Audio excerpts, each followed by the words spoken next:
Can you hear me now? Yeah, I'm seeing green bars bouncing now. Late and no sound.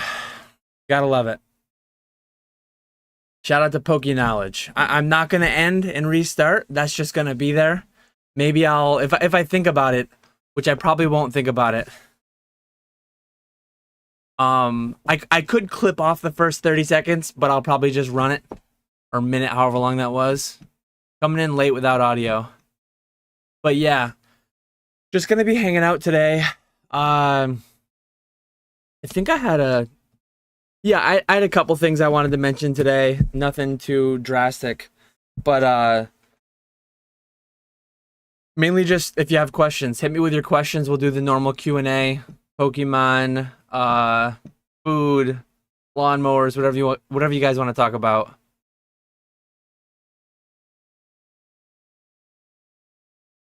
I did get one thing I used to do a lot. I used to show every submission I was sending out and every return I was getting. I think, no, I know. By design, my submissions and returns are getting more and more boring. I can pull up a quick photo that I shared in Discord. Let me see if I can find it quick.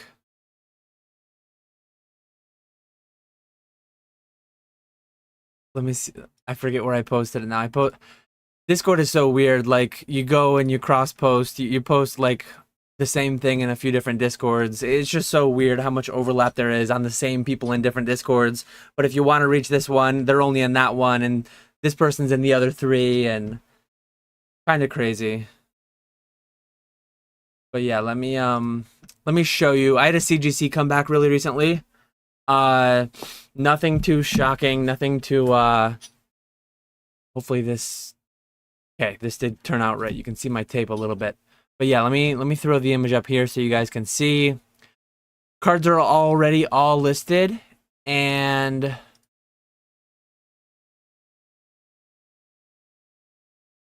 cards are already all on eBay and doing well so far. I mean, it's been literally just a couple hours, so always love doing this live. But yeah, it was like, these are what my returns look like these days. Let me put it below my face. There we go. It's just like I had a crazy good 10 ratio. I had a crazy good 10 and not a ton of perfect 10s. Kind of like the last ditch effort to get some of those Nagaba perfect 10s. But as you can see, the tallest pile, I don't know, depth perception, angle, it's easier on these piles on the right. But as you can see there, the tallest stack by far is the pristine 10s for every single one. And I didn't get perfect 10s of everything, like no perfect 10 Eevee, couple perfect 10 Umbreons, which was nice, no perfect 10 Leafeon. But yeah, the lowest I got, I think I had one random 8.5 in there.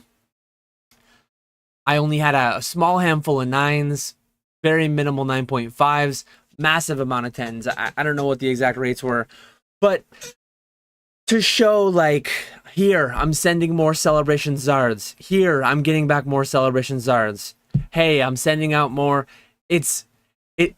My business by design is going to get more liquid, higher turnover, and just inherently because of that, it's going to get more boring. It's going to be like, yeah, the same play, the 10,000 pop cards that everyone's grading, but that's the business that I'm aiming for. That's the business that I'm targeting. When I get those like sporadic collections that I buy, if and when I buy a massive collection, like that one that I bought late last year, a collection that's going to take me months to get through, I will show those off in live streams.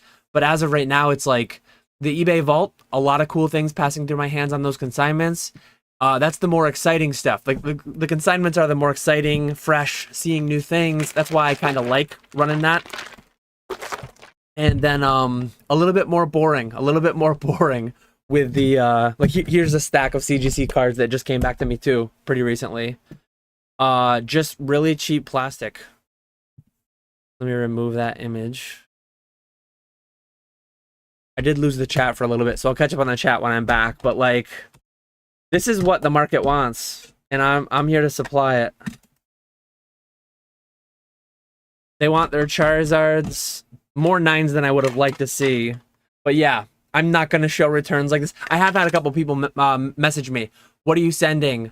Why are you not doing returns anymore? It's not like it's a secret. Go to my eBay. Look at my recent listed. Anyone can follow my eBay and see the items that I'm listing day in and day out. And a lot of them are just fairly tame, fairly boring, but highly liquid cards. So yeah, let me minimize Discord and then get caught back up. I did see Jake from Pelletdown says LOL at whoever's playing hearts with me. When I was opening up, setting up the stream, I saw all the hearts fluttering up through the live chat. So appreciate all the hearters out there.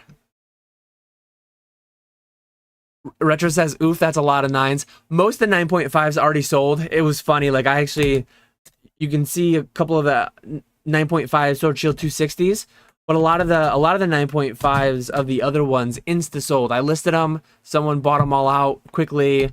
I think they're doing the Galaxy Brain play. It's like, I'm not going to pay $5 to relabel a lot of these when I can just pay $5, get a new card, and then grade it again. So I'm very happy with all these Galaxy Brain 9.5 buyers that are providing me more liquidity to buy raw cards. These cards are very, very replaceable. Walrus is fake and not here. Yeah, I know Walrus and Alex, Nostalgianomics and Mr. Walrus are over live on his channel right now.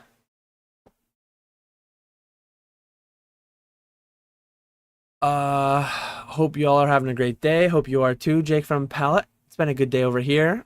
I see you, Vandy, Brad G, Gnarly Knot, DB Royalty, Brandon Haller, Bierski. Dan just spilled all the plays and we'll never hear it. Yeah, the first minute I gave you like the meaning of life and all that good stuff. Sorry, I'm just shaking up my my Gatorade. Don't forget to like the stream. Appreciate you, Ponga. Tax Advice Gang checking in. Eric drinks water. I should drink water, but I have a hard time drinking water. It's just too plain, and I need to have some flavor in it. A little bit of lemon juice, or I mix it like way lighter than it calls for. But I drink Gatorade more than I should. Forgot to plug in this Ethernet cable and lost sound. It's funny. I've been seeing more people lately talking about Ethernet cords. Nostalgianomics actually fairly recently. He had a stream that was lagging. I think he lagged out. He had a screen shared in he uses StreamYard, and so his screen stayed shared, but he lagged out. He went and he plugged in his Ethernet cord. I guess he has like 100-foot Ethernet cord run around through the doors and across the floor. So it's funny to like picture these setups. The amount of people that rely on Wi-Fi to run a stream, it's mind-blowing to me. Collectible tags on Instagram too. They just posted an Instagram story recently where they had gone to Best Buy to get some Ethernet cables so that they could properly power their stream. They must have been having some issues too. Very, very bullish on Ethernet physical connections. Very, very bearish on Wi-Fi. I mean, the upgrade from Wi-Fi, picture it this way. When I said physical connections, I had this thought. Ethernet is like going to a convention, physical, in person. And then Wi-Fi is like this. It's fine. It works most of the time. It's passable. But if you can have one over the other without any like additional cost, I mean, $5, $10 for a cord up front, it's worth it. I'm very bullish on Ethernet, very bearish on Wi-Fi. How's it going, Skya? Thoughts on the latest Zard art and why is it the best art ever? It is, I mean, it's right in your question. It is the latest Zard art, so that is why it is inherently the best art ever, objectively non-negotiable. End of story. I saw you sold your case of 151 for 2.2k cash after I commented last stream. Way to grab cash. Yeah, so I bought 2 cases of 151 for I believe 125 each, all in to my door, which is like 125 times 12 should be like 1,700. What am I doing? No, 1,500. I don't know why I can't do math right now. Uh, so I paid 1,500. I broke one on stream last month. I did a 151 break for 151, giving people like below market access where I was keeping the bulk and stuff. Had a little fun with it. But the other one, it's like, yeah, I could sit on this a couple more weeks, try to break it this month for my monthly stream, or I could just take bird in the hand and then likely rebuy it when it goes down from here. So I popped it up at 2,200. It didn't go for 2,200. I think I got like 12 to 20 watchers, and I sent out an offer for 2050, and I just wanted to move it. I will be doing Poke Flips is tomorrow night. We're not doing it during the day like normal. We have PK on, so he has a normal 9 to 5, so he's gonna be on tomorrow night, and yeah, so I'm probably not doing my live stream for breaks this week. It'll probably be next week. Though I am contemplating. I know I mentioned it in Discord, and Sky will be happy. I see Sky is here. I'm contemplating.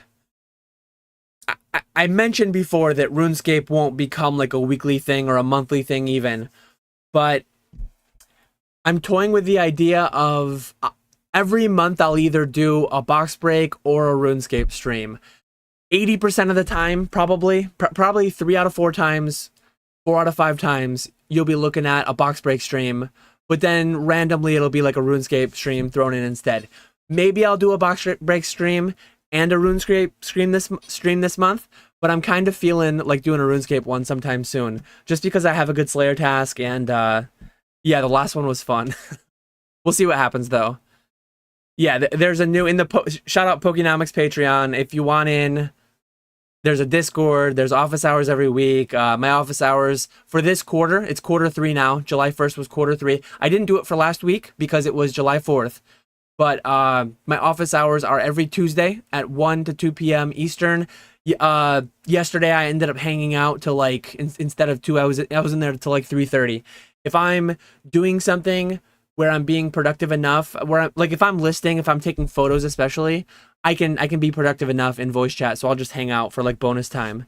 But yeah, weekly office hours for both Jake and myself, and the monthly Zoom chat and the Discord and all that if you're interested. If not, that's fine. There's a lot of good free Discords out there that I'm in as well. But I created that. So many people are constantly checking their pizza trackers, as I say not to do. I had to create a separate channel for it because it was just clogging up. People were doing it in general. People were doing it in market chat. People were doing it everywhere. So I'm like, let's put all the procrastination, all the F5ers into one place so that they could yeah, just have an easier time staying on topic in that one. Oh, my little fishes. Thoughts on every tax law that exists. I don't have any thoughts on them. I have an accountant that has thoughts on them for me and tells me what to do. That's the right answer for that. These things are moving pretty well. I haven't had them listed too long, but they're already moving pretty well. I sold a perfect Vaporeon this morning for 180. A $15 card put in a cheap piece of plastic, and now it's 180 bucks. You gotta love it. How's it going, Oak? I just listened to the Slab podcast this morning. Always a good listen.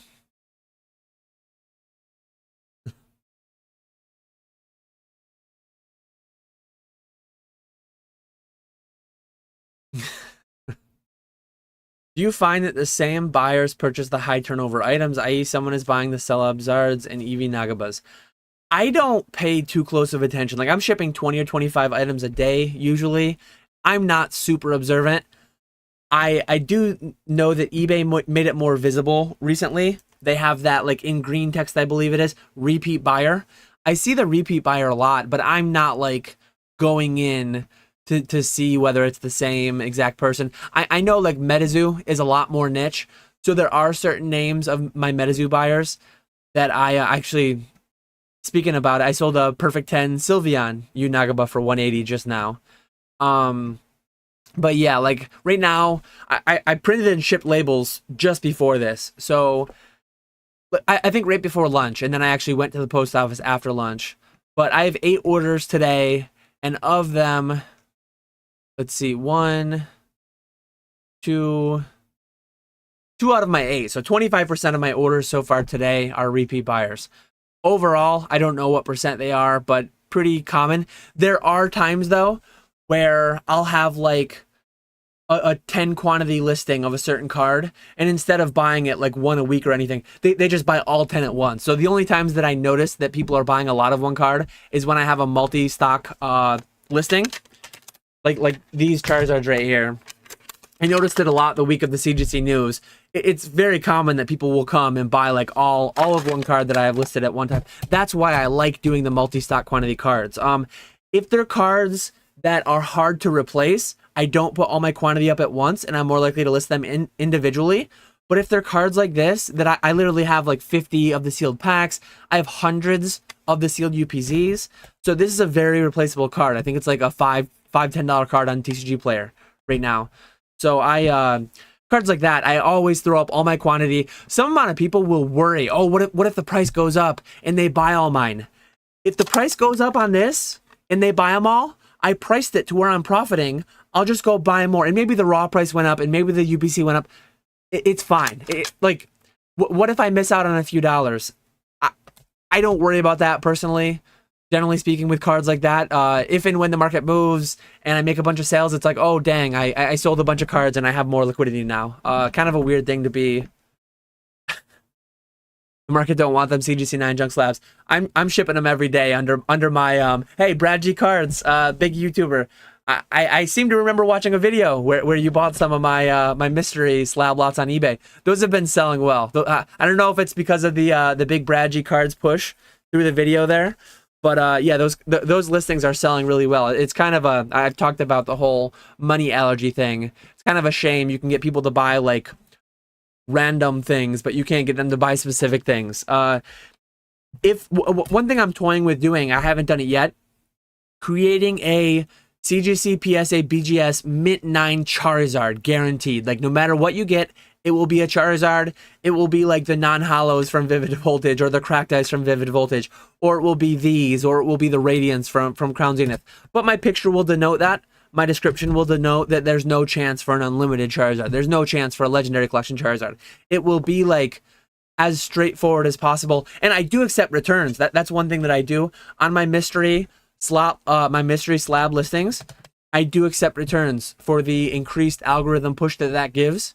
Kind of an interesting little thing to throw in there, I guess. Because some people have asked me before. Historically speaking, I have been universally no returns on anything.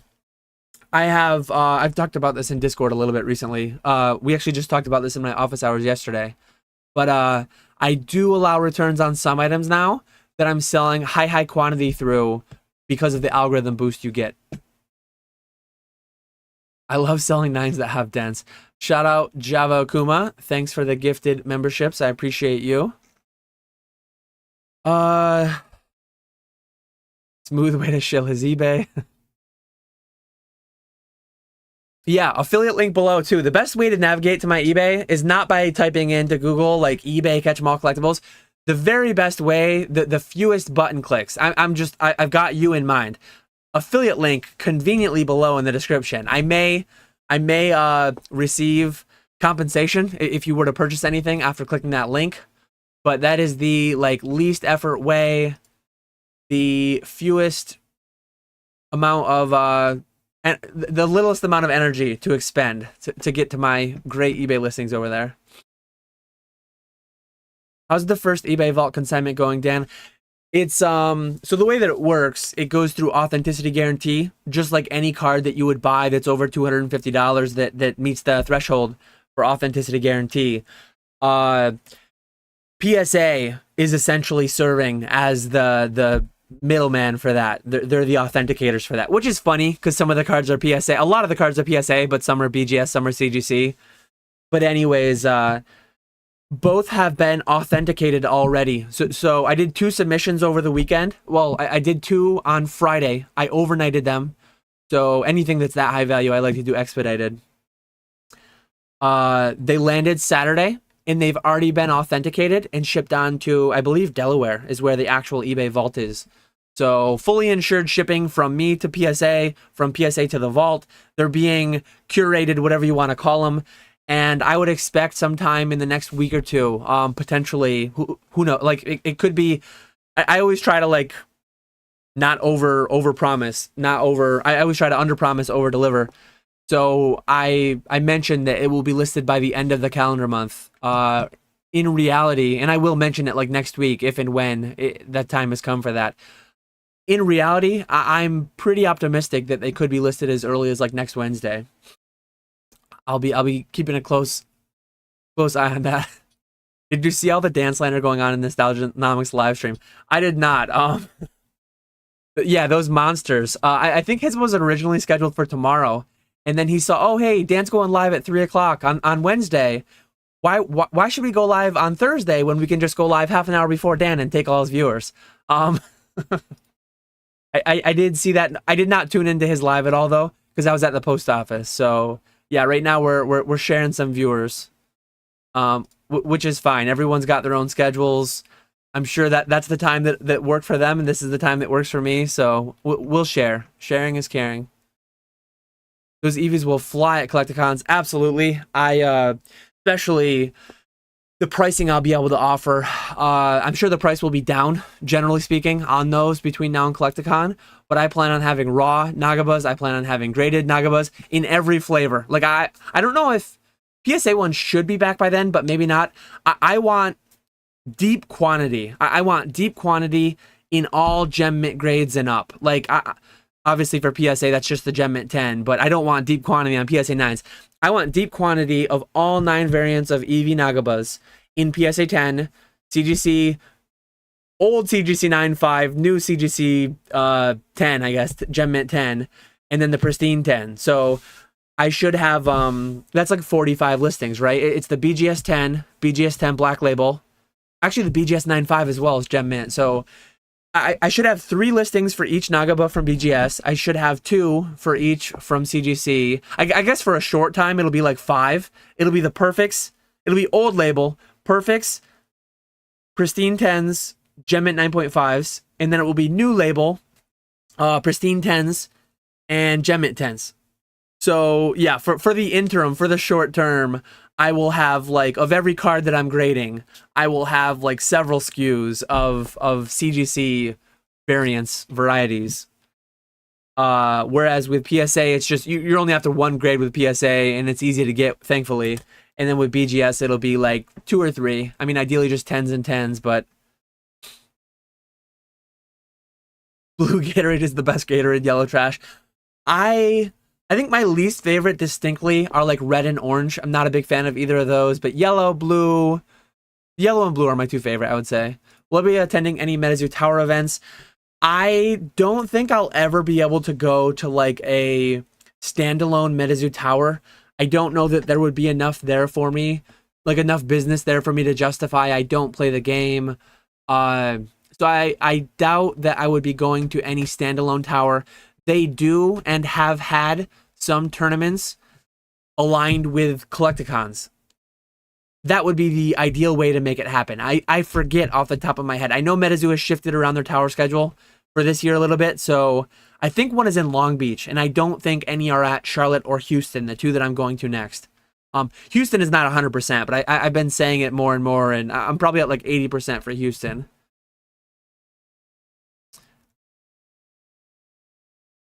As an IT guy, I made a crap ton of Ethernets and can confirm that Ethernet is greater than wireless for reliability. Yeah, it's the only way to go. Appreciate you, Brody. Bullish on RuneScape.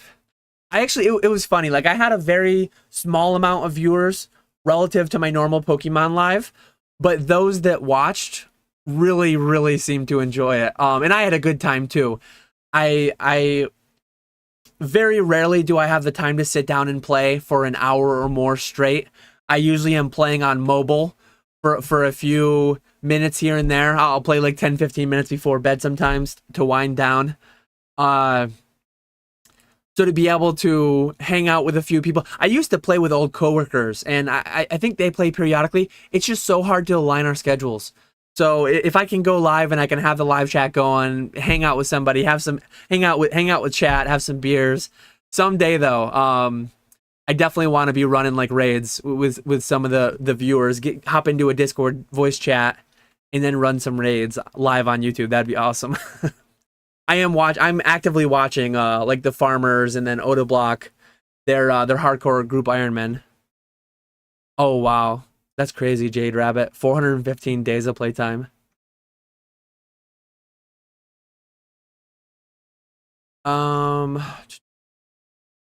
we need an OSRS drop party stream where we all grab Dan's cash. I'm very, very poor in RuneScape. I think my bank is worth like 400 mil-ish. Java Akuma with the ball bass emote. Did you pre-order any 151 Pokemon Center ETBs or still staying away from those? I did not. Usually they're up for such a short amount of time that I miss them. And I know I made a video like over a year ago where I picked up secondhand, not firsthand. I picked up secondhand like 60 Celebrations Pokemon Center ETBs because I just liked them. I liked the price. I liked the future prospects on them and the ability to just break them down for their contents. And those have panned out well. I think I'm selling them on Troll and Toad Evo right now for like 120, and I forget what I was buying them for, but maybe they've not panned out that well. I don't remember what my cost basis was, but I'm currently not ordering any of those. I was doing one case of each as it came. It's just so much more tedious than buying through my wholesale distributor, and I don't have that advantage of getting the lower price point. I have to pay sales tax. Pokemon Center doesn't have it set up where you can do a sales tax exemption. So yeah, I don't go for those anymore.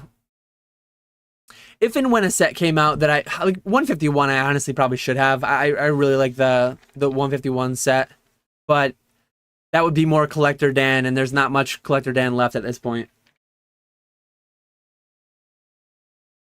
I think Ray's subbed. He just wasn't a member until Java gave him one. You need fancy packaging if you really want to sell those mystery packs. Yeah, I don't want to get... I'm not going to say I never will, but I don't... At this point, I don't intend to do anything like that. Don't expect to see Catch 'em All Collectibles mystery packs with booster packs and gold inserts and silver inserts. And I know the business model works well. I mean, PokeRev, PokeChloe, there's tons of them out there. And done... Clearly, there's a demand. Like, done properly, transparent, and legitimately. It's good to have people doing it legitimately, where it's known what's going in and there's no tampering going on, and it's all advertised like legit. But there's so much of that. Like, it is gambling on gambling. Like, if you look at my mystery slab listings on eBay, I literally say...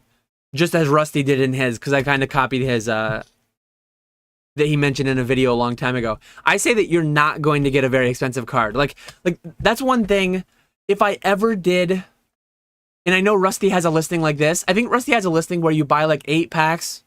Maybe it's 12 packs for like $40. And you get, I think there's some of them where it's random, and some of them you get exactly what's shown. But I do want to find a new outlet for moving high quantity, because I'm going to be losing Troll and Toad. So I want to find a way, just like I'm moving stuttering here. Just how I move high quantity of random PSA graded slabs, I kind of want to be able to move high quantity of booster packs, ultra modern booster packs. I do a little bit here and there through my monthly break stream, but not much compared to what I get for allocations and stuff. And if I list individual packs of Chilling Reign and individual packs of Battle Styles and individual packs of like whatever, Scarlet and Violet, Paldea Evolved, people won't want them. But if I put like 12 random lots, people will buy them. One, shipping is a beast on selling just a couple packs at a time. So when you do a lot of like 12 or a lot of 15 or 10 or whatever, you can work down the shipping per pack quite a bit. But I'm going to look into doing like a... I just don't like the idea of 1 out of 25 people get a gold. Because that's getting more into like the layered gambling. That's getting more into, oh, well, there's a 1 in 25 chance that I can get a $100 pack. So the actual expected value that a 1 out of 25 $100 pack would add would be $4. Yet you have the ability to charge like $10 more, $20 more for it. So getting that like gambler's premium, I'm not big about. I guess call me out. Call me out if I ever change my ways on that. But as of right now, it's like I advertise that you're paying $15 for a mystery slab. It's gonna be a $10 to a $20 slab. It's not gonna be anything fancy. It's gonna be like a high grade. I'm not giving out PSA 5 Weedles. It's gonna be like a high grade or a high. It's either gonna be a high grade or at least like a higher popularity species. It's gonna be a PSA 9 cracked ice Charizard or Pikachu or Eevee, or it's gonna be a first edition common Cubone or whatever. Affiliate link shilling disgusting. What does it do in the vault? DB royalty. I am 10 minutes behind, so I'm missing a little bit of context of this, but my eBay vault consignment. I think I have it here. Okay, yeah, I do. So I offer a service where I kind of facilitate, as of right now, if you buy something on eBay for greater than $250, you can have it shipped to the vault and then you can sell it through there. But you cannot directly submit as of right now. I don't know if or when that will ever be added. I think they're claiming it will be added some point in the future. I just don't know when. But yeah, you have the ability to send to me and I can send your cards directly in, and then they're just sold there. They're just sold there through Buy It Now consignment. Good luck, Brandon, on the 32 card PSA return. Rooting for big numbers. We like big numbers. Video idea, The Bachelor, but it's Dan and Z trying to impress me, so I send my cards to them on consignment. Buy it now. I mean, that would be my whole elevator pitch. Buy it now. If and when James adds buy it now, then I guess I'll have to get a little bit more thorough with. I'll need to get a little bit more creative with how I'd advertise it. I think certain things go to CGC, but I know my vault submissions both went to Santa Ana, California. Has the new sub $10 grading with CGC been discussed yet? It is not. If you have any specific questions, Master Set Games, nice to see you in here. If you have any specific questions, let me know. I have a lot I could say about it. I don't know that I'll make a standalone YouTube video about it. I know I did for the new grading standards, but I have different ideas for Monday. Who knows? Maybe I'll end up doing that. But maybe I'll do my short Friday talking about it quickly. But yeah, if you have anything specific, let me know. I could talk for the next hour about it until this live was over. Am I at Kansas City, Collecticon, or just Charlotte? I'm not going to Kansas City this weekend. I hope everyone has a blast there this weekend. I know there's a handful of people out there who are. Charlotte, and then 80%, 70 to 80% Houston. Brandon Baker, one of the Golden Boys.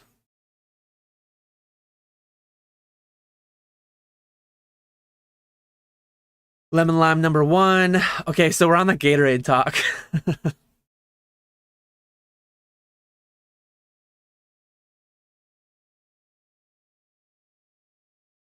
Thoughts on Stella Oda drama? I don't have any significant thoughts on that. I am aware roughly with what's going on with that. I watch Behemoth almost every day. Behemoth is like a RuneScape compilation video. It's almost like a 10-minute long video. It's like a ESPN highlight channel, but for RuneScape, Twitch, and Kick and YouTube streamers. Dan more animated playing RuneScape than pulling an altar. If I were to, like, if I stream RuneScape next week sometime and I were to get like the Hydra Claw, even though it's only like 30 or 40 mil now, I would be so pumped. That would, like, I actually have the Hydra pet, so I can't get the pet on stream. I already have it.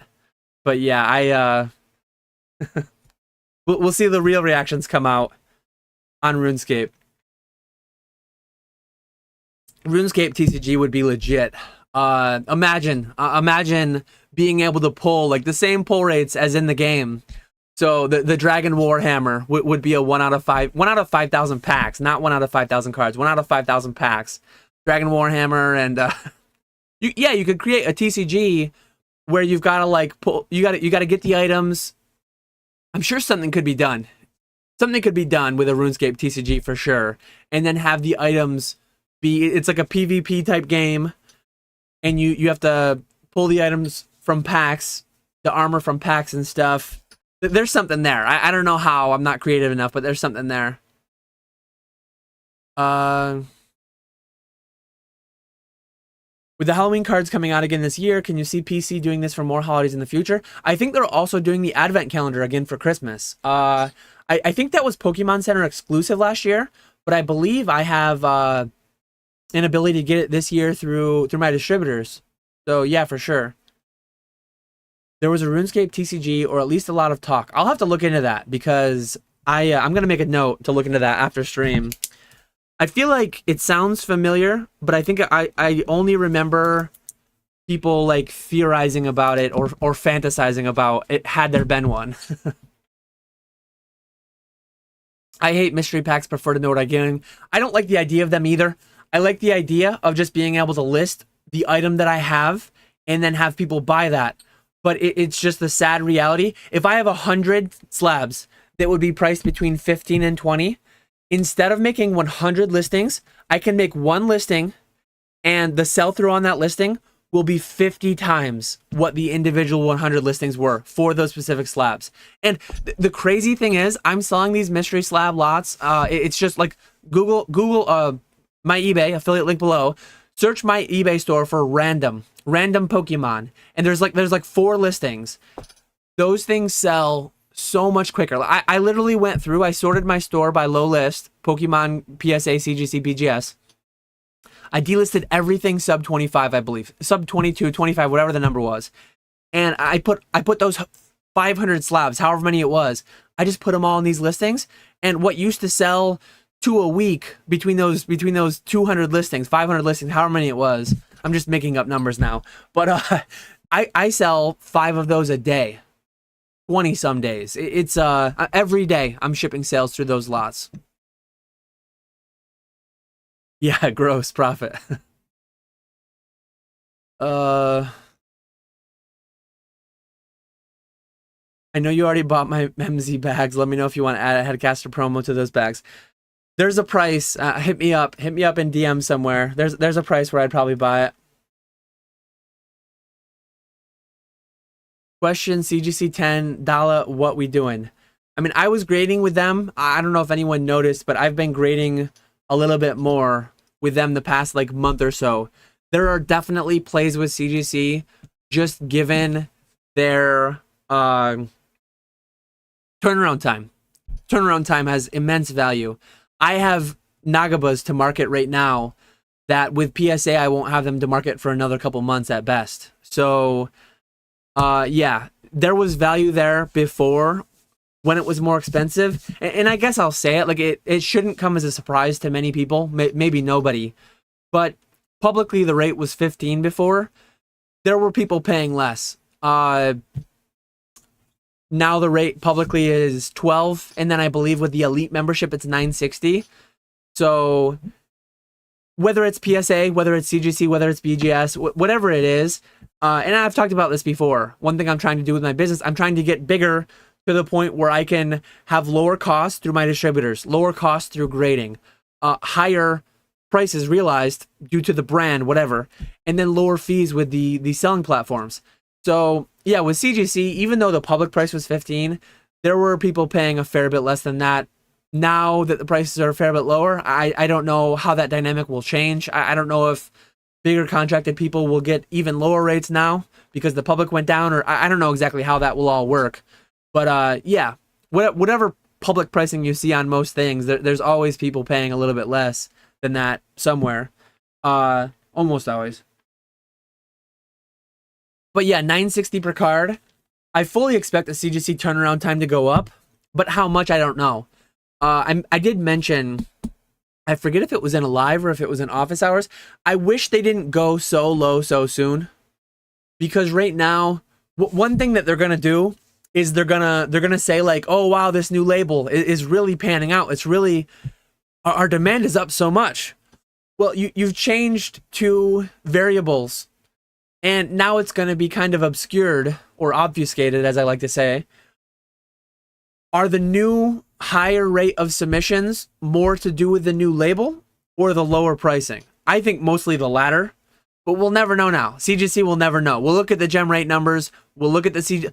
We'll never know whether it was primarily the new label or primarily the pricing. Clearly, it's some of both, depending on the person.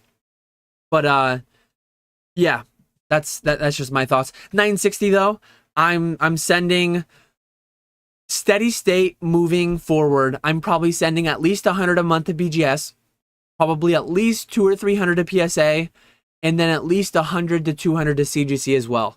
So I'm sending personally the most to PSA, then CGC. CGC is probably closer to PSA than that, to be honest. It's hard to... I've changed quite a few things over the past several months, and I'm not really at like an equilibrium yet with the new setup for how I'm trying to do things. But yeah, PSA and CGC, and then BGS there as well. I do kind of already miss the ability to get CGC Perfect 10s. CGC Perfect 10s have not sold like black labels, but yeah, they really were nice. I was selling two $250 CGC Perfect 001 SVPs. Yeah, I do watch a decent amount. I watch this is turning into a lot of a RuneScape stream. I'm gonna have to do a RuneScape stream now. I watch a lot of Link and Rard, Then We Fight, the series that they do. I like that a lot. I think it's pretty creative. And then I've been watching The Farmers, and I've been watching Otoblock's group too. Do you think PSA will be stupid and lower grading costs too soon because of pressure from CGC? I hope they're not that dumb. They see their numbers. So the past month, people have been rumbling. Like, there's been a lot of rumblings about PSAs getting slower. It seems as if they are. Why would you lower your numbers if you can't keep up with what you're doing? They ran 750 specials mid-pandemic, mid 10 million card backlog, which was mind-blowing enough. I hope they're not that dumb anymore. I hope they don't do that again. I was hopeful that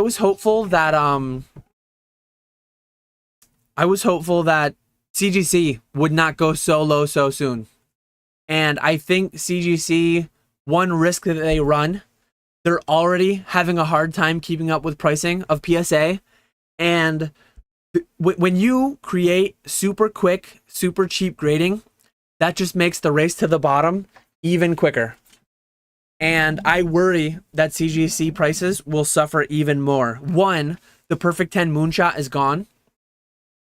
And two, like, I mean,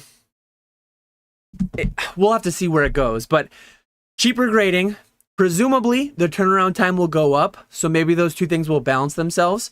But one of the biggest thing buoying Black Label pricing is how slow and how bad BGS's submission process is. And the fact that BGS charges up front. I kind of hope BGS will always charge up front because it helps people who have more capital and more liquidity, and it makes it harder for more people to have access to.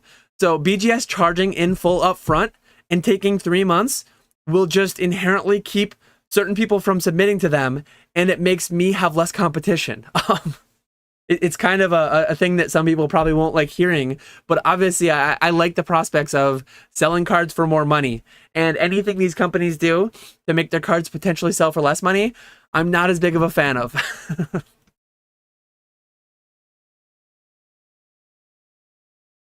Thoughts on the new Sorcery Alpha Unique foils, less than 250 total and nice art. I know Rudy made a video about Sorcery, and I think it will be MetaZoo-esque. I think it will all go for way too much money out of the gate, a la Kickstarter booster boxes, going up to $10,000, $12,000, and then dropping back down to, I think they're at $2,000 or $3,000 right now. They're still nowhere near. I think the original pledges of MetaZoo Kickstarter paid like 60, 70, 80 bucks a box, and I think they were going for like a couple $100 for a little while, and then they rocketed to 10,000.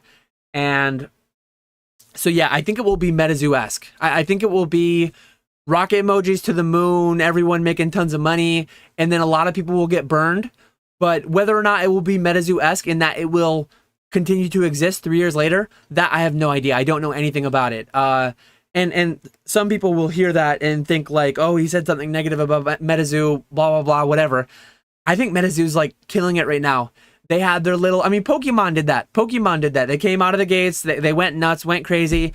They almost died for like 10 years. MetaZoo's in that point where it's not what it was a few years ago. The prices are down a lot, but it's still, like, in my opinion, at least, my perspective, my sales of it are going well. Native had its own thing. We'll see how War goes. But yeah, as of right now, those are my few thoughts on it and kind of analogies to RuneScape. Dan just described Flesh and Blood without knowing it. What? I'm trying to think what I was talking about 10 minutes ago. Oh, okay. Flesh and the RuneScape TCG maybe. So did Flesh and Blood rip off RuneScape? Indeed, he did, Mason. Yeah, I have no idea how Flesh and Blood is played, so that's funny. That's funny if that's how it works. Damn, I was trying to find the RSTCG and it came up with their Hearthstone knockoff that I also forgot existed. See, if Flesh and Blood is literally exactly like what I was describing for a RuneScape TCG, I would have no interest because it's not RuneScape. Like, it needs to be RuneScape for me. It needs to be Bandos armor and Pegasians and Bandos God Swords and things like Armadillo God Swords, things like that. Question, Nesto never called me back. Did he win at the casino? Cam Bates says, what's up, virgins? Oh, how's it going, Cam? We miss you, Cam. We don't get to see you on a weekly, bi-weekly, monthly basis. Whatever frequency your old podcast with James used to be. I don't even remember, it's been so long. But we miss seeing you there. Maybe someday they'll come back, but yeah, you guys must be crushing it over there, surely.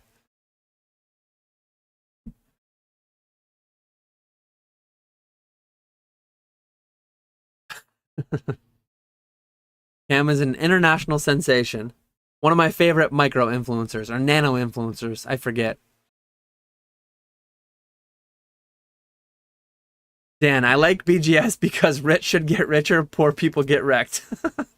Honestly, one of the biggest one of the biggest reasons for my success, I think, in the hobby, and one of the biggest intentional strategies is just to be more liquid in a very illiquid industry. I think a lot of people are just forced to sell their allocations of things at break even or a slight loss. Like a lot of, historically speaking, a lot of sets out of the gate are just really bloody and messy because people are selling all of their Paldea Evolved so that they can afford to buy 151 or so that they can afford to buy Obsidian Flame. Being in a spot where you can just buy your allocation, sit on it for some amount of time. I know they're live right now, but if and when Nostalgianomics comes in and listens to this later, he's going to love this part because buying Ultra Modern Sealed, like, historically speaking, you wouldn't buy it from your initial allocation. Initial allocations weren't even a thing. You would buy it as it was rotating out. Now you kind of need to contemplate buying your allocation because it might not ever get to where it's like available on the shelves of the distributor. But yeah, one of the core aspects of my business that it's always been is just like being able to sit on some amount of product, not investing, but for short to intermediate periods of time, and then just selling it at the right times and not needing to sell. If you ever need to sell anything, if you're ever so cash strapped that to pay your grading fees, that to pay for your allocation, that you need to sell stuff, auction it, however you do it, those, generally speaking, will get you a lot worse pricing. So just being able to sell everything slower, being able to be more particular about it, buy it nows, that's what my business is built on. So yeah, absolutely. Anything that favors my business strategy is something that I prefer. I just got a notification on my phone. It looks like somebody just bought a ton of Nagaba EVs, 9.5s, which you love to see.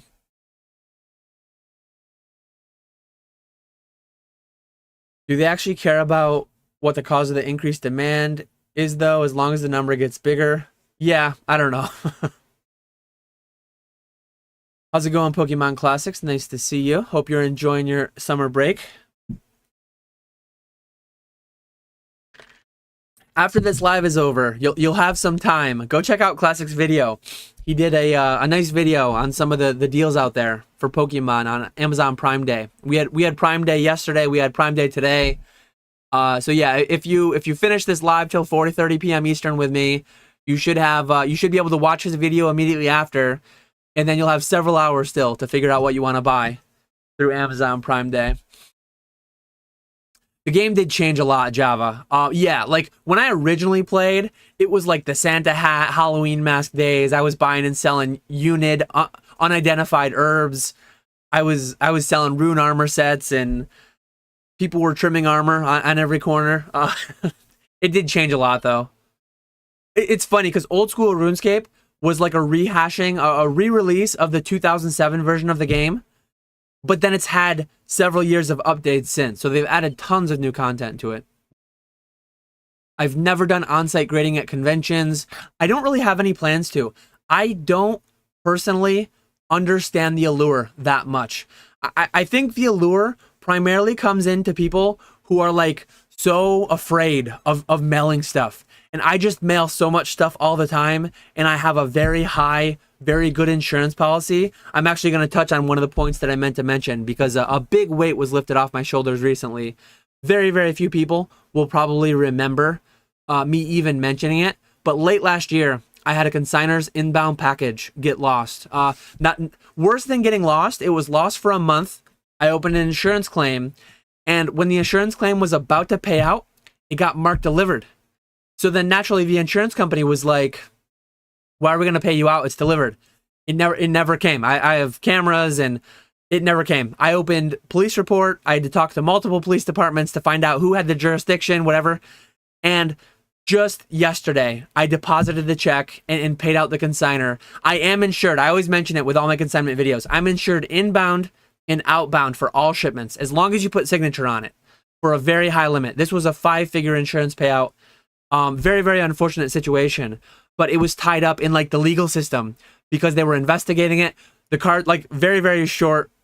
This is a horrifically long story, but the cards showed up. The cards started coming to market very close to me. So I think what happened is somebody at the company marked it delivered, stole it. Someone stole it on their behalf. They misdelivered it. It fell off the truck. However it happened, someone marked it delivered to cover their butt. It really messed things up with me and insurance. But ultimately, I pressed them, dealing with the police, investigate all this stuff. It got sorted. Unfortunately, by the time the cards were found that they were being sold, almost all of them were sold. Almost all the value was gone already. So there was really nothing to recover. But yeah. All said and done, I trust shipping very heavily, and the few times that shipping fails, that's why insurance exists. So thankfully, several months later, I had an insurance payout finally come through. Big weight off my shoulder, big weight off the consignor's shoulders, closing that chapter, that horrible chapter. Much more so for them, because obviously they were out more financially. The amount of time and energy I had to pour into that too, and then the amount of energy and just the emotional roller coaster that was really sucked. But anyways, yeah, that whole rant aside, on-site grading is like, why do I want to fly 1,000 miles with a card and then pay as much or more money than it costs to just mail it? Like, I go to the post office every day. Why don't I just mail it down and then I'll get it back later?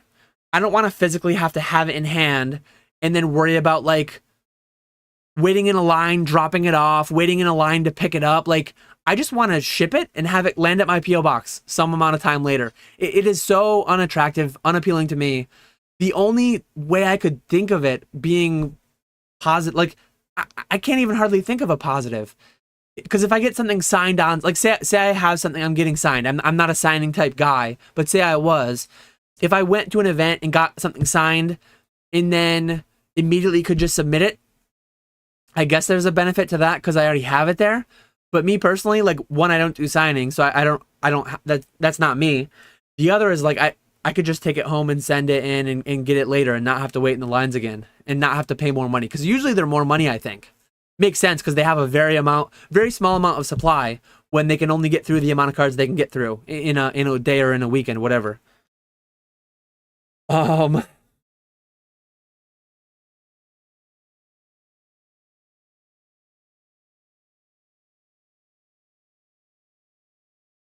That's my language right there. So yeah, we hit Java with some of the old school RuneScape. Summer break has been great, listing some cards and listening to my favorite expert on Pokemon optimization strategies. I appreciate that, and I glad to have you here in chat. How's it going, Sam? Thrifty used to sell unidentified herbs too. Did you know the trick where you would keep like you could actually each unidentified herb had like a separate, like they didn't all stack into one, so they each had a separate like identifier. I would only buy units above Raynar, and you could just you fill your inventory with like lobsters or whatever, and then you just have the units that were above Raynar. And yeah, I made bank buying units for like 1K a piece, and then identifying all the good ones, selling all the trash ones. You'd have to filter in like a little bit of Raynar, a little bit of Dwarfweed, whatever the other good ones are. I don't remember. But yeah, a lot of GP made. Valley East Bank, buying and selling units.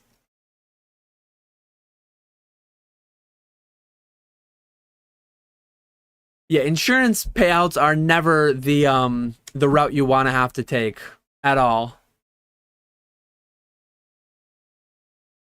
Unfortunately, the investigation, I don't want to get like too in depth with any of this, but the individual who possessed the cards, we found the eBay account, and the eBay account was nearby to me, like within an hour. Actually, I think that the closest DHL to me is like a couple hours away. It's pretty far away.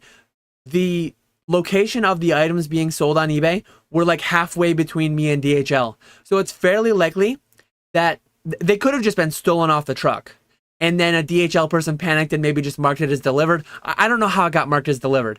Maybe that person stole it, maybe they didn't. But the police investigated. The police went to DHL and they did interviews and they took camera footage and this and that. They went to the individual of the eBay. Actually, I found him on Facebook and they talked to him. They talked to the game store that he bought them from. They talked to the person that person bought them from, and then the trail just got cold because they bought it from someone on Craigslist, who bought it from someone on Marketplace, who bought it from burner phones, this and that. But we were able to trace, like, well, the police were able to trace upstream 2 or 3 levels, and then it just like broke down and vanished. And by then, most of the cards were sold anyways, and it's just like I remember speaking with the investigators, and it felt so weird. Like I felt so bad in some ways. It's like an actual crime was committed, stolen property, mislaid goods. I learned more about the laws around all this than I cared to. But when I was talking with some of the investigators, they were like, "Oh yeah, we're investigating. Did you see on the news the other day that XYZ happened in this town and that town? Oh yeah, we're investigating that one too." And I'm like, well, that's a little bit more important than lost Pokemon cards. So I hope that all pans out right. Crazy. The amount of I tried estimating recently the amount of time that I put, at least 40 hours, at least one work week full, probably 40 to 50 hours of my time between talking to the police, emailing, talking to my insurance company, talking to the consigner, pictures, videos, so much stuff. Terrible process. Yeah, I'm so glad. I'm so glad that's done, and I was so glad. I mean, I took a financial hit, all said and done too, because I have a fairly sizable deductible. I mean, insurance claims are not something that you ideally want to do. In a perfect world, they don't happen very often. I do the same thing with my vehicles and stuff too.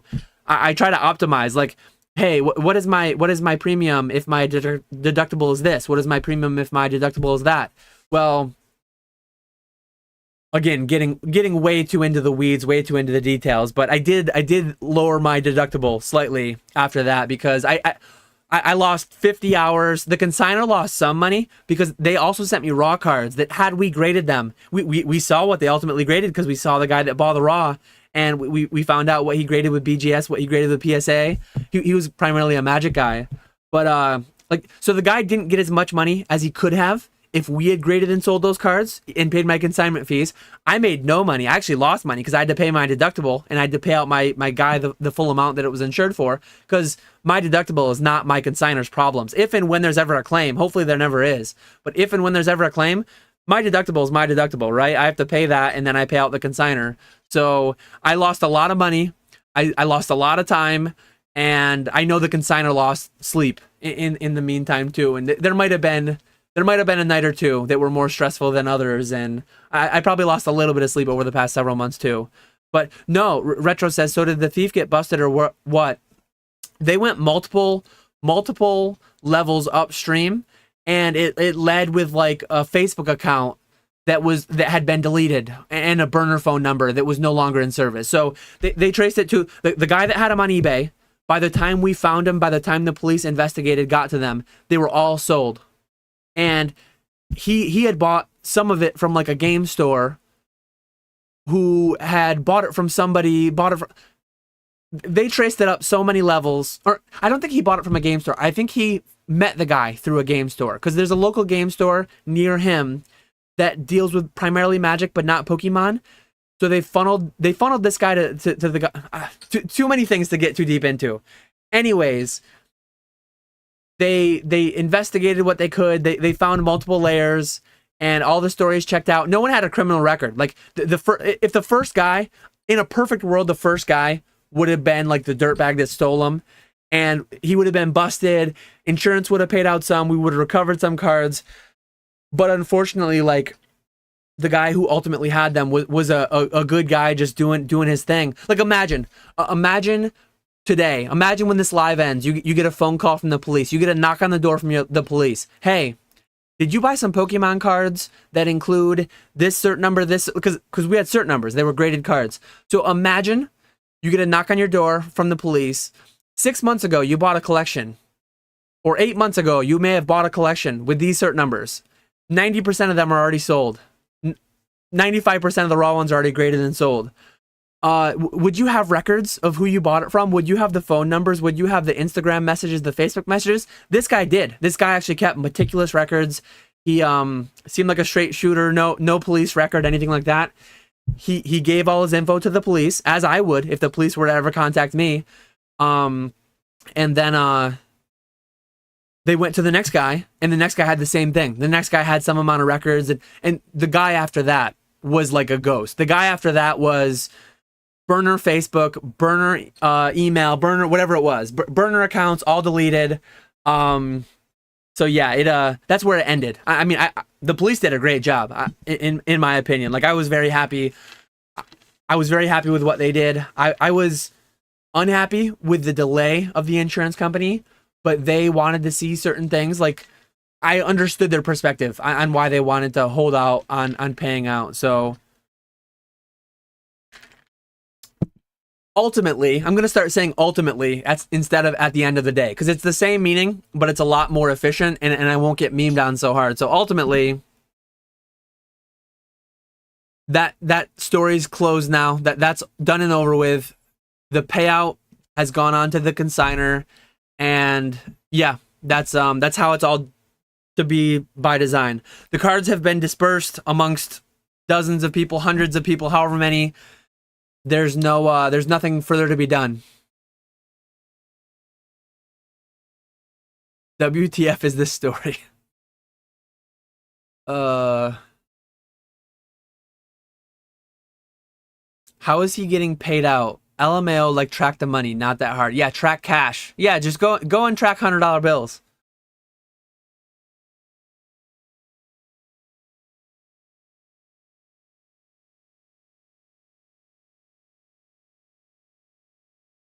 I feel like I've given way too much information already. So let's move on. Any other questions? I'm gonna be here for another about 20-25 minutes. I'm gonna go till 4:30 Eastern. Lastly, ultimately, at the end of the day,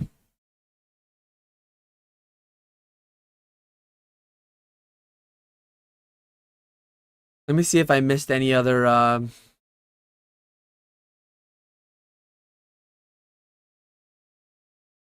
Yeah, there's no way. I do offer, and I do have for some people. I know James calls it consignment plus grading.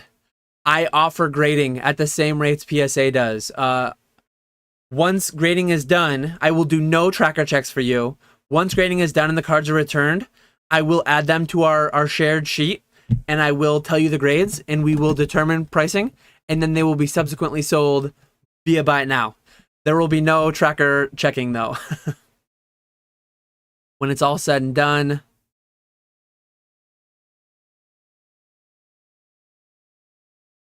The guy was not the LGS. Now that I'm remembering, Retro, the LGS referred somebody to the guy who ultimately had them. The guy who had them on his eBay was kind of like me. No LGS, just online only.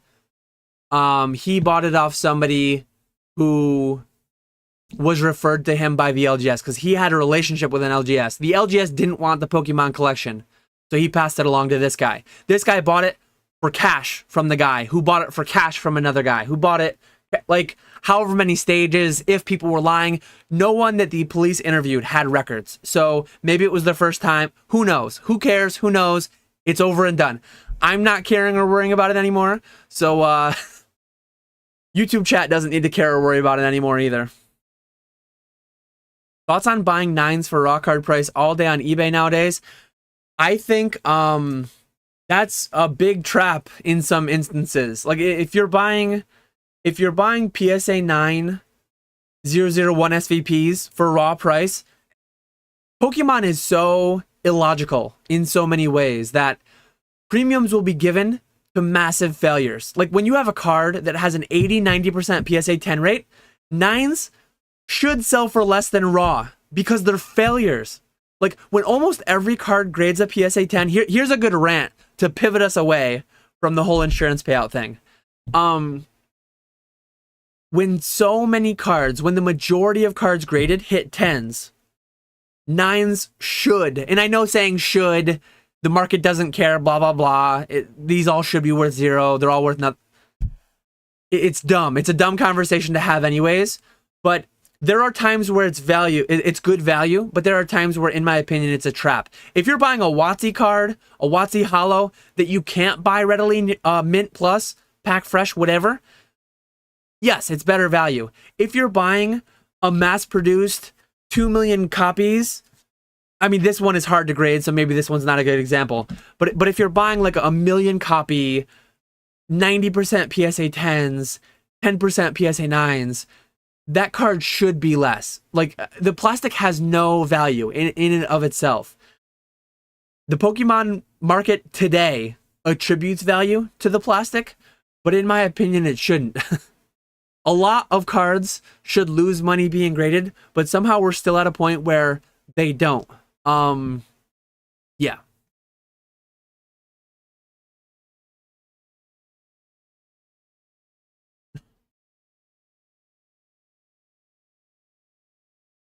Ernesto's saying 9s are undervalued. Ernesto's investing in all those 9s. Do you lose money on PSA 9 Celebrations Charizard? So my last batch, I bought raw copies for close to 90 a piece. So I sell them raw if they look like 9s. Some amount of the ones I decide to grade will get 9s too. Like I will have some misses. The 9s go for like 100 to 110. Last I had any to sell. They sold out very quickly. So I don't know what they're going for today. I would imagine they go for right around 100 though. Yeah, cards with a 90% 10 rate shouldn't have a 2 or 3 times multiplier either, but people don't care. Very, very true. Very, very irrational market we're working in, which is great for business, I guess. And hopefully it lasts. Retro has very strong opinions about this whole heist with very, very little information. Again, like, don't lose any sleep, Retro. I'm not losing any anymore. The consigner's not losing any anymore. I shared more than I should have shared, I guess. Hopefully I didn't get anybody worked up with any of that. But yeah, ideally, it's all just math. I love math, and I love when things are just math. It's just math at the end of the day. Ultimately, it's just math. As long as your 10 rates are high enough, as long as the premium of a 10 gives you enough money. Like looking at these Nagabas. Right now, I'm selling Nagaba 9.5s for 48 bucks. I'm selling the 10s for 70 or 80. I'm selling the perfects for 180.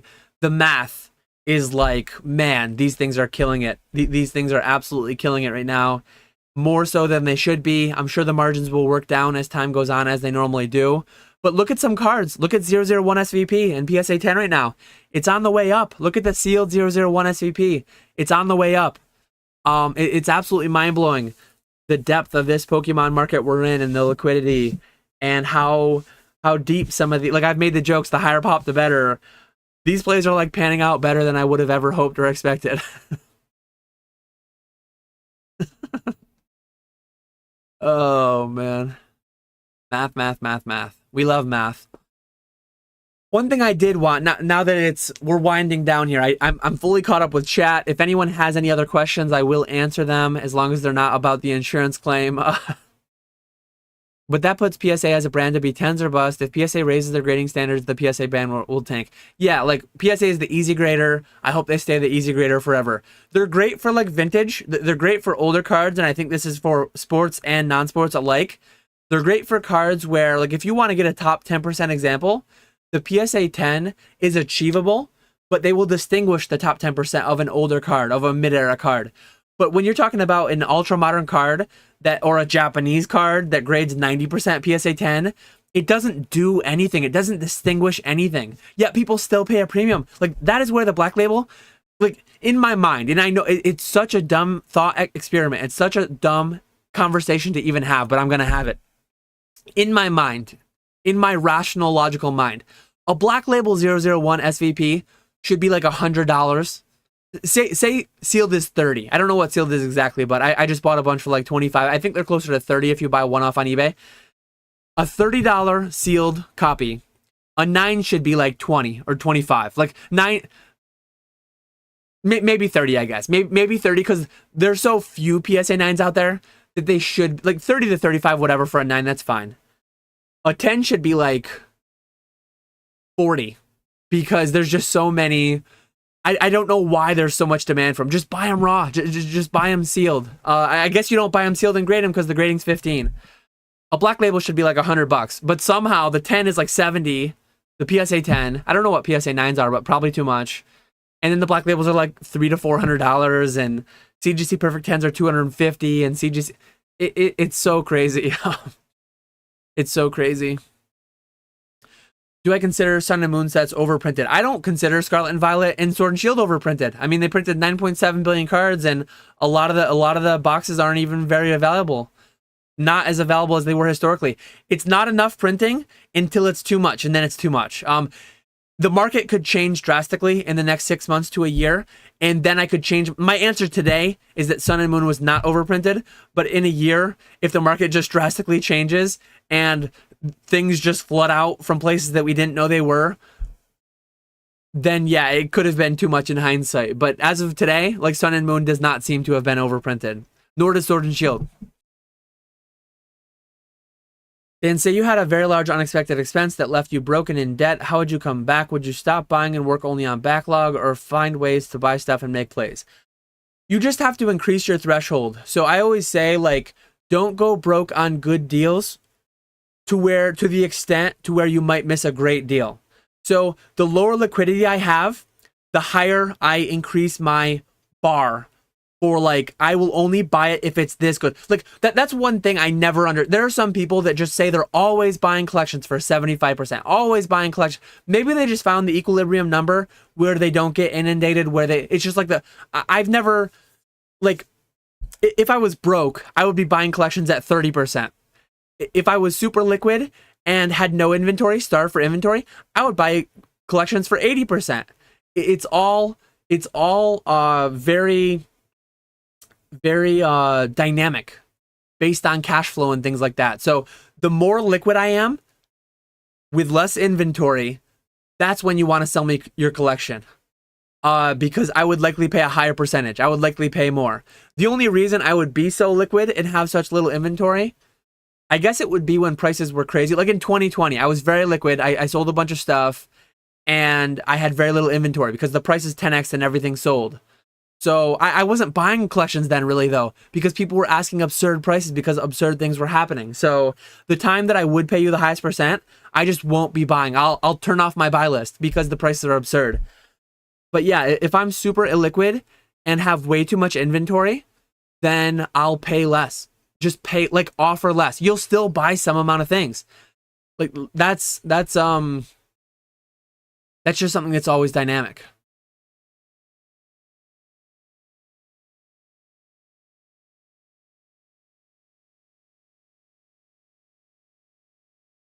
I have a question. Why is cap so prevalent in the hobby? Oh, man. Where am I capping? Where am I capping? Come on. Because the sellers of premium cardboard all greatly underestimate the market's demand and overestimate how many people are doing the same play as them. Yeah, I guess. Would you trust a fisherman to give you tax advice? I'm not the businessman. I'm just a very good fisherman.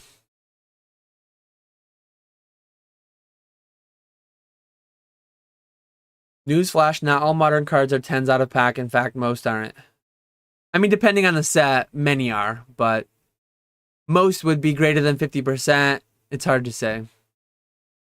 Mason, what were your thoughts on the Mexican fisherman? The parable of the Mexican fisherman, for anyone who's not informed on it.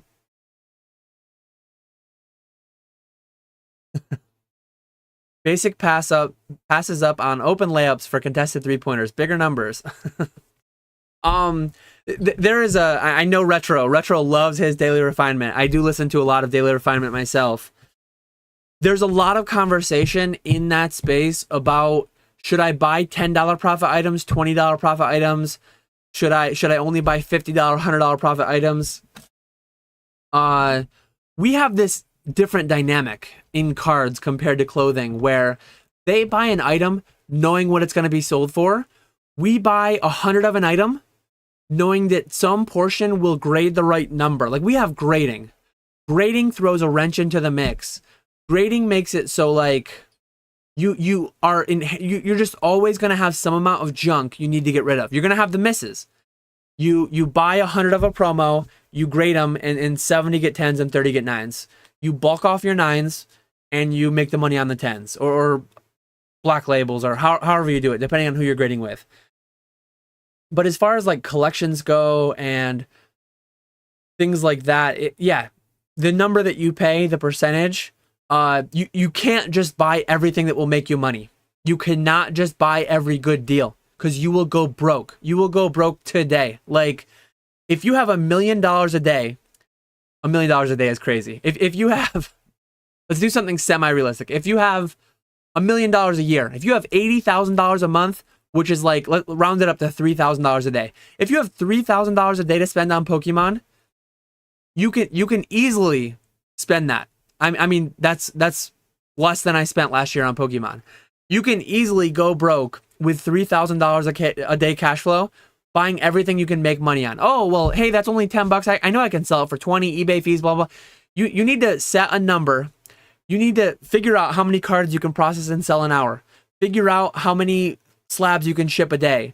Figure out a number that makes sense, and then just work towards that number. You're going to have some grading misses.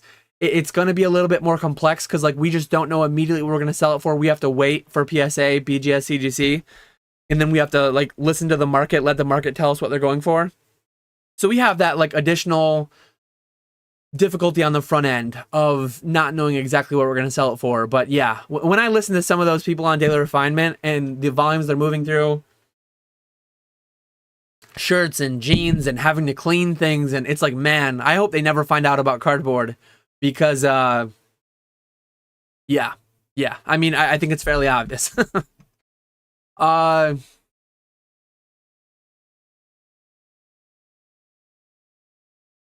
If you are so bullish, why aren't you taking out 6-figure business loans and buying Japanese promos by the thousands? Don't be a minnow, be a shark, Mr. Fisherman. Literally, Zardhunt just demonstrated why and how I am the fisherman and not the businessman. I have more than enough. Doing right now what I'm doing, it is 50 to 60 hours a week, which is what I want to cap out on working right now. I could be making a lot more money doing a lot more. I could be making a lot more money hiring. Someone screenshot it, someone clip it. James, this is why. Brad, this is why I am the fisherman and not the businessman. I am taking money out. I could be putting more in and putting more in and putting more in. And I could be trying to scale. And I could be hiring people. And I could try to become Catch 'em All Collectibles Incorporated Emporium worldwide. But I am happy. I'm killing it right now. I am happy as a one-man operation. I have way more than enough doing what I'm doing. So I'm just going to continue trying to refine and solidify what I am doing and be happy with that. I am the Mexican fisherman. That is why. 8 minutes to go. I'm fully caught up on chat. One thing I wanted to ask at the end. We talk about food a lot. I am currently in the market potentially for a pellet smoker. And anyone out there with any pellet smoker recommendations? I'm very happy with the grill that I have, but I do miss having a smoker. My dad custom built an offset smoker that I used to use quite a while ago.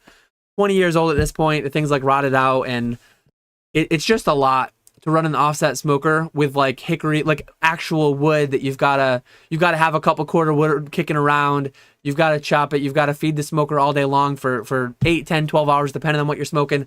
I think I'm going to go to a pellet smoker next. If anyone has any pellet smoker recommendations, I'm looking at Traeger's, I'm looking at Pit Bosses, I'm looking at the Weber Smokefire. Let me know. Let me know.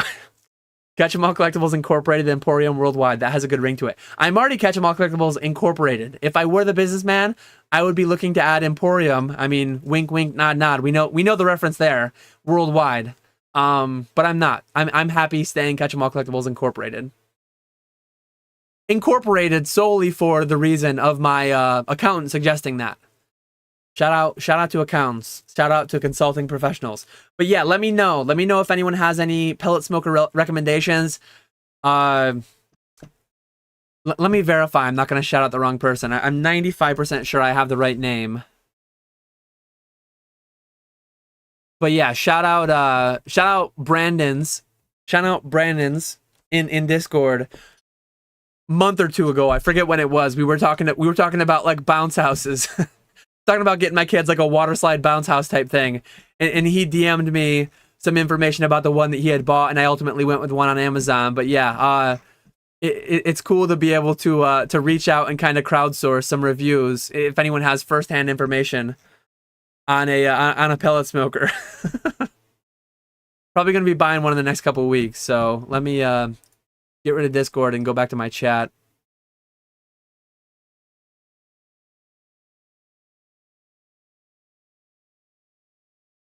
Flipped and posted in 6 Discords. Thanks, Zardon. Oh, man. Traeger is game-changing. Smoked steaks, baked cookies, baked pizza. It's all good. See, I will never get rid of my Weber. I love my Weber propane grill. I like the, like, offset smoker using actual wood is the like, premier way to cook food. And obviously not everything. You can't smoke cookies. You can't. I mean, maybe you can. Probably someone has, but that's just too much effort to do too frequently. I would only ever run it a couple times a year.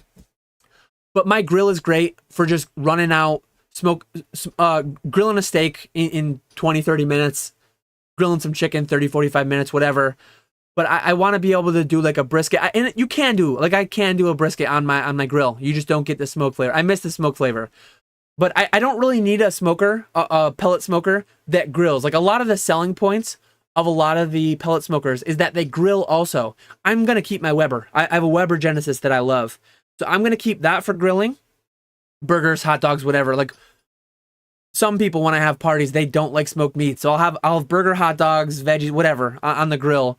And then I want to be able to smoke a pork butt, a brisket, some pork belly, whatever it may be over there on the smoker. So I'm not fully set on like an offset smoker. I might get a vertical smoker. I know that the vertical smokers, obviously you can't grill. You can't. I don't need to grill. I don't need to sear because I have the grill right next to it. But no fish. I'm not a fish guy at all. My wife likes salmon. Maybe I'll smoke some salmon for her. But yeah, I'm not about fish at all. Mainly it's going to be chicken, pork butt, pork belly, and then brisket. I love brisket.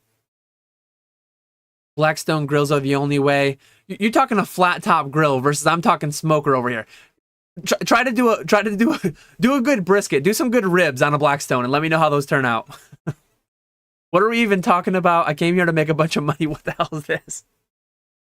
Oh, Cam, sorry to disappoint you. We only got 3 minutes to go, so we're gonna have to end with the smoker talk. I didn't really get any good recommendations, unfortunately. So I do know some people with Traegers. I do know some people with pit bosses. I just don't want the selling point to be that it grills well, also, because I have something that grills well. So I guess I'll have to do some more research. The crowdsourcing didn't work on that, but let me see. Let me see if Alex and Walrus are still live. It looks like they are. Let's go raid them. If I remember how to do it.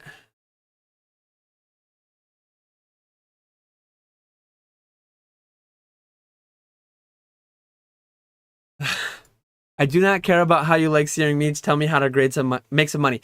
How you make some money is you open a consignment business where you sell people slabs via auction, and you sell thousands per week, and you make a couple bucks per slab, and that leads to thousands of dollars per week. So that's a pretty good business strat that I've seen panning out.